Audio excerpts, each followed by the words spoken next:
بسم اللہ الرحمن الرحیم۔ درود پاک پڑھنے کی فضیلت۔ آپ صلی اللہ علیہ وسلم پر سلام۔ اے اللہ کے رسول، آپ صلی اللہ علیہ وسلم پر سلام۔ اے اللہ کے نبی، آپ صلی اللہ علیہ وسلم پر سلام۔ اے اللہ کی مخلوق میں سب سے بہتر ذات، آپ صلی اللہ علیہ وسلم پر سلام۔ اے اللہ کے حبیب، آپ صلی اللہ علیہ وسلم پر سلام۔ اے رسولوں کے سردار، آپ صلی اللہ علیہ وسلم پر سلام۔ اے رب العالمین کے رسول، اللہم صلی علی محمد وعلی آل محمد۔ اے اللہ، محمد صلی اللہ علیہ وسلم اور آل محمد پر اپنی رحمتیں نازل فرما۔ درود شریف کی فضائل میں سب سے اہم خود اللہ تعالیٰ کا پاک ارشاد ہے۔ چنانچہ قرآن پاک میں ارشاد ہے، بے شک اللہ تعالیٰ اور اس کے فرشتے رحمت بھیجتے ہیں نبی صلی اللہ علیہ وسلم پر۔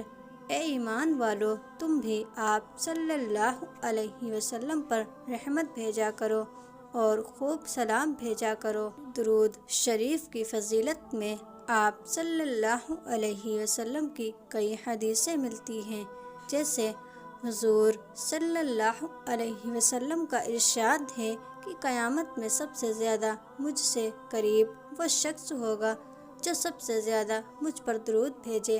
حضرت ابن مسعود رضی اللہ تعالی عنہ حضور صلی اللہ علیہ وسلم کا ارشاد نقل فرماتے ہیں کہ اللہ تعالیٰ کے بہت سے فرشتے ایسے ہیں جو زمین میں پھرتے رہتے ہیں اور میری امت کی طرف سے مجھے سلام پہنچاتے ہیں۔ حضرت عمار بن یاسر رضی اللہ تعالی عنہ نے حضور صلی اللہ علیہ وسلم کا ارشاد نقل کیا ہے کہ اللہ تعالیٰ نے ایک فرشتہ میری قبر پر مقرر کر رکھا ہے جس کو ساری مخلوق کی باتیں سننے کی قدرت عطا فرما رکھی ہے۔ پس جو شخص بھی مجھ پر قیامت تک درود بھیجتا رہے گا، وہ فرشتہ مجھ کو اس کا اور اس کے باپ کا نام لے کر درود پہنچاتا ہے کہ فلاں شخص جو فلاں کا بیٹا ہے، اس نے آپ صلی اللہ علیہ وسلم پر درود بھیجا ہے۔ حضرت ابو ہریرہ رضی اللہ تعالی عنہ حضور صلی اللہ علیہ وسلم کا ارشاد نقل کرتے ہیں کہ جو شخص میرے اوپر میری قبر کے قریب درود بھیجتا ہے، میں اس کو خود سنتا ہوں، اور جو دور سے مجھ پر درود بھیجتا ہے وہ مجھے پہنچا دیا جاتا ہے۔ جس نے مجھ پر ایک دفعہ درود بھیجا، اللہ اس پر 10 رحمتیں نازل کرے گا، اس کے 10 گناہ معاف کرے گا اور 10 درجے بلند کرے گا۔ جو شخص مجھے جتنا زیادہ درود بھیجے گا، وہ قیامت کے دن مجھ سے اتنا ہی قریب ہوگا۔ جس نے مجھ پر درود بھیجا یا میرے لیے اللہ سے وسیلہ مانگا، اس کے لیے میں قیامت کے دن ضرور سفارش کروں گا۔ جب حضرت ابی بن کعب رضی اللہ تعالی عنہ نے کہا، اے اللہ کے رسول صلی اللہ علیہ وسلم، میں اپنی دعا کا سارا وقت درود شریف پڑھنے کے لیے وقف کرتا ہوں، تو آپ صلی اللہ علیہ وسلم نے فرمایا، یہ تیرے سارے دکھوں اور غموں کے لیے کافی ہوگا اور تیرے گناہوں کی بخشش کا ذریعہ ہوگا۔ اللہ تعالیٰ کا فرمان ہے کہ جو شخص آپ صلی اللہ علیہ وسلم پر درود بھیجے گا، میں اس پر رحمت نازل کروں گا، اور جو آپ صلی اللہ علیہ وسلم پر سلام بھیجے گا تو میں بھی اس پر سلام بھیجوں گا۔ جس نے 10 دفعہ صبح اور 10 دفعہ شام کے وقت مجھ پر درود بھیجا، قیامت کے دن اسے میری سفارش حاصل ہوگی۔ عبداللہ بن مسعود رضی اللہ تعالی عنہ جب دعا کرنے لگے تو پہلے اللہ کی حمد و ثنا کی، پھر نبی صلی اللہ علیہ وسلم پر درود بھیجا، پھر اس کے بعد اپنے لیے دعا کی تو نبی صلی اللہ علیہ وسلم نے فرمایا، اس طرح اللہ سے مانگو ضرور دیا جائے گا۔ پھر فرمایا، اللہ سے مانگو دیا جائے گا۔ جس نے مجھ پر ایک دفعہ درود بھیجا، اللہ اس پر 10 رحمتیں نازل کرے گا۔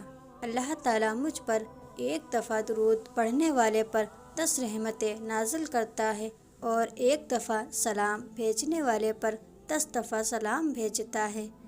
جس نے مجھ پر 1 دفعہ درود بھیجا، اللہ اس کے نامہ اعمال میں 10 نیکیاں لکھے گا۔ جب تک کوئی مسلمان مجھ پر درود بھیجتا رہتا ہے، اس وقت تک فرشتے اس کے لیے رحمت کی دعا کرتے رہتے ہیں۔ اب جو چاہے کم درود پڑھے اور جو چاہے زیادہ پڑھے۔ ہمارے لیے دھیان دینے والی یہ بات ہے کہ الگ الگ حدیث میں درود شریف کا اجر و ثواب الگ الگ بتایا گیا ہے، جس کی وجہ پڑھنے والے کے خلوص، ایمان، تقوی اور نیت پر ہے۔ صلی اللہ علیہ وسلم۔ اے نبی، آپ پر سلامتی ہو۔ درود شریف پڑھنے کے موقع: نمبر 1، نماز ختم کرنے سے پہلے تشہد کے بعد پڑھنا لازم ہے۔ نمبر 2، نماز جنازے میں دوسری تکبیر کے بعد۔ نمبر 3، اذان کے بعد، اذان سننے کے بعد، دعا مانگنے سے پہلے۔ نمبر 4، ایمان والے کہیں سے بھی اور کسی بھی وقت درود بھیج سکتے ہیں۔ میری قبر کو میلہ نہ بناؤ اور نہ ہی اپنے گھروں کو قبرستان بناؤ۔ تم جہاں کہیں بھی ہو، مجھ پر درود بھیجتے رہو، تمہارا درود مجھے پہنچا دیا جاتا ہے۔ نمبر 5، اللہ تعالیٰ نے میری امت کا سلام مجھ تک پہنچانے کے لیے فرشتے مقرر کر رکھے ہیں جو زمین پر گشت کرتے رہتے ہیں۔ نمبر 6، جمعے کے دن آپ صلی اللہ علیہ وسلم نے فرمایا، جمعے کے دن مجھ پر کثرت سے درود بھیجا کرو، وہ میرے سامنے پیش کیا جاتا ہے۔ نمبر 7، دعا مانگنے سے پہلے اللہ کی حمد و ثنا کے بعد ایک شخص نے نماز پڑھی، نماز کے بعد اللہ کی حمد و ثنا کی اور اپنے نبی پر درود بھیجا۔ آپ صلی اللہ علیہ وسلم نے فرمایا، اے نمازی، دعا کر، تیری دعا قبول کی جائے گی۔ نمبر 8، گناہوں سے توبہ کرتے وقت۔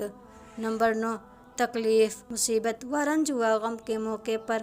جب ابی بن کعب رضی اللہ تعالی عنہ نے اللہ کے رسول صلی اللہ علیہ وسلم سے کہا کہ میں اپنی دعا کا سارا وقت آپ پر درود بھیجنے کے لیے وقف کرتا ہوں، تو آپ صلی اللہ علیہ وسلم نے فرمایا، یہ تیرے گناہوں کی بخشش کا ذریعہ ہوگا۔